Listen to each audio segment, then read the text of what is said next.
दोस्ती कितनी पक्की है, इस चीज़ की पहचान तभी होती है जब मुश्किल समय आता है। क्योंकि मुश्किल समय में सबसे पहले वही भागते हैं जो बस दोस्ती का दिखावा करते हैं और साथ वही देते हैं जो सच्चे दोस्त होते हैं। भारत और रशिया के साथ भी एक्चुअल में यही हुआ है। रशिया यूक्रेन वॉर में भारत पूरी दुनिया से लड़ गया। क्या अमेरिका, क्या फ्रांस, सभी वेस्टर्न देशों ने भारत के ऊपर प्रेशर डाला, हमें टारगेट किया, लेकिन तब भी हमने रशिया को सपोर्ट किया। रशिया से क्रूड ऑयल और नेचुरल गैस परचेज करते रहे और ड्यूल यूज आइटम्स जो कि रशिया को हथियार बनाने के लिए चाहिए थी, वो भी भारत ने सप्लाई की। शायद यही कारण है कि Russian president Vladimir Putin Bharat से इतने इंप्रेस हो गए हैं कि वो भारत को एक के बाद एक बड़े ऑफर दे रहे हैं। और इस बार रशिया के डिप्टी प्राइम मिनिस्टर ने भारत आकर भारत को जो ऑफर दिया है, जिस वेपन की बात हो रही है, वो इस समय दुनिया के केवल 3 देशों की फ्लीट में ही शामिल है, अमेरिका, रशिया और चाइना। अब रशिया ये भारत को ऑफर क्यों दे रहा है, इसके पीछे एक दूसरा भी एंगल है जो हम आगे डिटेल्स में डिस्कस करेंगे। दरअसल यहाँ पर बात हो रही है बॉम्बर एयरक्राफ्ट की। किसी भी देश की एयरफोर्स के लिए दो सबसे बड़े एसेट्स होते हैं, एक तो 5th generation stealth fighter jet और दूसरा तो बॉम्बर एयरक्राफ्ट। आज की डेट में दुनिया के 17 से 18 देशों की फ्लीट में 5th जनरेशन का स्टेल्थ फाइटर जेट ऑलरेडी शामिल हो गया है और आगे आने वाले सालों में स्टेल्थ फाइटर जेट्स और भी कॉमन हो जाएंगी। लेकिन जो स्ट्रेटेजिक बॉम्बर एयरक्राफ्ट होते हैं वो केवल इस समय 3 देशों की फ्लीट में शामिल है, अमेरिका, रशिया और चाइना। अब ये बॉम्बर एयरक्राफ्ट होते हैं, इनका पर्पस फाइटर जेट से थोड़ा डिफरेंट होता है।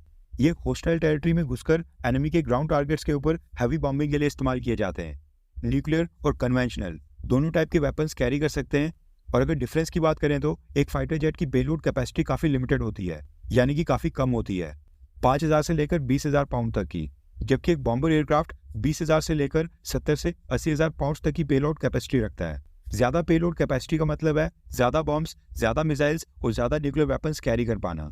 बॉम्बर एयरक्राफ्ट का एक फ़ायदा ये भी होता है कि इनकी फ्यूल टैंक कैपेसिटी काफ़ी ज़्यादा होती है और ये एक बार में 12 से 13,000 किलोमीटर की फ्लाइट ले सकते हैं। लेकिन एक फाइटर जेट को 3 से 4,000 किलोमीटर के डिस्टेंस के बाद ही एरियल रिफ्यूलिंग की नीड पड़ती है। कहने का मतलब है कि एक बॉम्बर एयरक्राफ्ट हाथी की तरह होता है जो एक ही बार में बड़े एरिया में तबाही मचा सकता है। और आजकल के बॉम्बर एयरक्राफ्ट तो स्टेल्थ फीचर्स के साथ भी आते हैं, जो कि और भी डेडली कॉम्बिनेशन बन जाता है।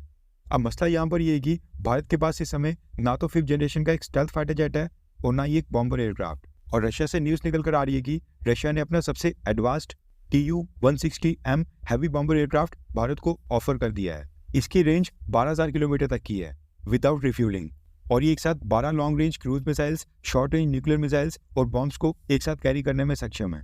इसकी एक यूनिट की कॉस्ट $163 मिलियन बताई जा रही है। अगर ये बॉम्बर एयरक्राफ्ट भारत की एयरफोर्स की फ्लीट में शामिल होता है तो भारत दुनिया का चौथा देश हो जाएगा जिसके पास कोई बॉम्बर एयरक्राफ्ट होगा। इससे भारत की लॉन्ग रेंज स्ट्राइक कैपेबिलिटीज तो बढ़ेंगी, लेकिन मसला ये है कि इंडियन एयरफोर्स के लिए बॉम्बर एयरक्राफ्ट्स पूरी तरह से नए होंगे। हमारे पायलट्स और क्रू की ट्रेनिंग के साथ साथ कुछ नया इंफ्रास्ट्रक्चर भी ऐड करना पड़ेगा। एयर बेसिस में थोड़ी सी मॉडिफिकेशन करनी पड़ेगी, जिससे बॉम्बर एयरक्राफ्ट्स की फाइनल एक्विजिशन कॉस्ट काफ़ी ज़्यादा बढ़ जाती है। अब रशिया का ये ऑफर एक्सेप्ट करना है या फिर नहीं, ये तो खैर भारत की डिफेंस मिनिस्ट्री डिसाइड करेगी। लेकिन मसला यहाँ पर यह है कि इंडियन एयरफोर्स के पास यहाँ पर मल्टी रोल फाइटर जेट्स की भी कमी है। स्टेल्थ फाइटर जेट्स कब आएंगे ये तो खैर पता नहीं। ऐसे में बॉम्बर एयरक्राफ्ट इस समय रशिया से परचेज करना थोड़ा मुश्किल लग रहा है। रशिया अपना सबसे एडवांस बॉम्बर एयरक्राफ्ट भारत को ऑफर कर रहा है। इसमें दोस्ती के एंगल के साथ साथ फाइनेंशियल एंगल भी है।